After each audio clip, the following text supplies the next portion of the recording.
So if you think of everything that was done in the alternative vehicle model, has always been the opposite. Pay more, give up on something, pay less per mile. We came in upside down. We came in and said, no, we're going to give the consumer what they want, right? A cheaper car that is as convenient or more convenient than a gasoline car, and pay us the same as gasoline. Okay, we'll give you a cheaper car up front. That car, without the ability to switch the battery, is not a car. It's a vehicle. I actually go in Israel against the average sedan you see parking in this parking lot because I tell them I'll make sure that this car doesn't stop more than 50 times a year.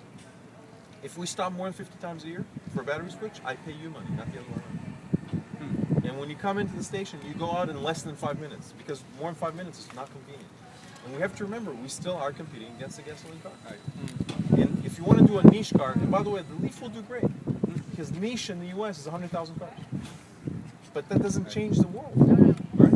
I need to come in and say, look, you can pick the Saturn Vue or the whatever it is, the Ford Focus or whatever is the middle of the road car for $20,000 that are advertised in the middle of the football game on Sunday. Right.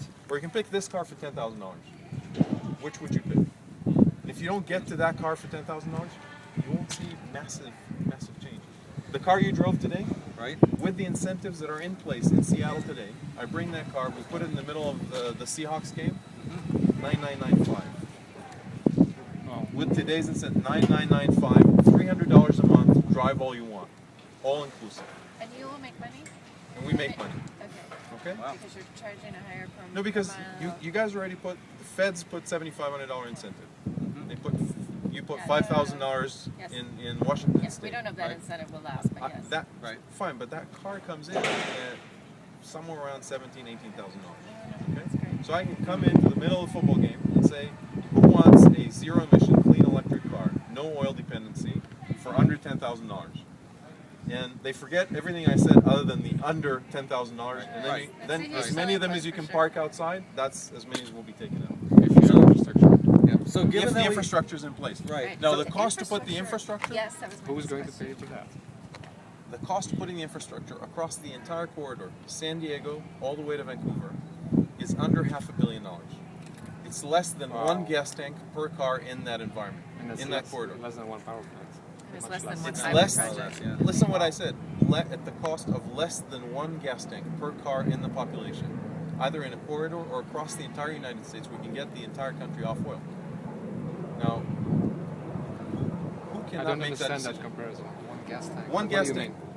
You have 25 million cars in the corridor. Yes. Okay, between San Diego and Seattle, there are 25 million cars. Okay. Your gas tank is $40.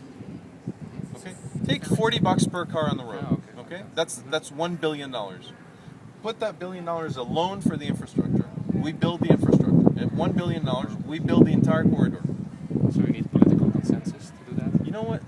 Because the business model is there. I'm trying to apparently. figure out why isn't anybody asking how come we're not paying that one gas tank to get off of oil? Because we do it every week. Yeah. Right. We pay it every week to Well, stay I'll addicted, but we won't pay it once to get off. So, given that there are competing standards, competing manufacturers right now, how much interoperability is there between the charging infrastructure On the charge that you're spot, going in? on the charge spot, we've offered from day one to be completely standards based, both on the spot as well as on the roaming. This is not a profit. If I could get utilities to put it in the ground for us, I'll give it to the utilities to do it. You shouldn't have two. You should have one. Yeah, exactly. So if a Leaf owner pulled up to one of your stations, there has to be some sort of billing system in the background. It's not theory. In Denmark, I got a network that's operating since COP15. We operated the network from COP15. Okay. It's still working. I don't have any Renault cars there, but it's basically every electric car that got a standard connector can plug in and draw electricity. Because we said from the first second, it's for every car. I'm not against the Leaf. I'm against oil. Yeah. So if somebody's driving another electric car, they're my friend. Okay. Why wouldn't I let my friend use my network? Do they swipe a credit card? Yeah, or how something? do they? They get a guest card. Okay. Okay. You guys know it from if you're on Boingo, right? If you go on these Wi-Fi networks across the U.S., you can use your plug to basically get anywhere you want to go. It's the same thing. So you can either be a subscriber, in which case we bought the battery for you. We got you the full network, or you can be a guest. And if you're a guest, you just plug onto the truck. So in the Yeah. infrastructure that's going to be put in Seattle, would your cars be able to be plugged into that? Do you know? If we put the network in Seattle. No. I mean, if they'll be putting the network in Seattle. That's already a Oh, done if we deal, put, I don't right? know. You know, that's a good question to them. I don't know if It might be a good question, It's Jason, for reciprocal you to both ask ways, them yeah. because we always said that the network has to be open and standards based. You cannot go against the monopoly like oil by creating another monopoly. Right. It's stupid. right. It should just be interchangeable. I mean, in some countries you'll be the first, in other countries others will be the first, as long as you can use each other's infrastructure. Let me put it differently. The total sum of miles bought at gas stations, because that's what you buy at gas stations. You buy miles. Total sum of miles bought at gas stations this year, 2010, is $3 trillion. Do you think anybody will get a monopoly on $3 trillion? Okay. So you have to have multiple players. Yeah. If you have multiple players, you have to have standards. You have to have roaming. So you got to design from the get-go to that.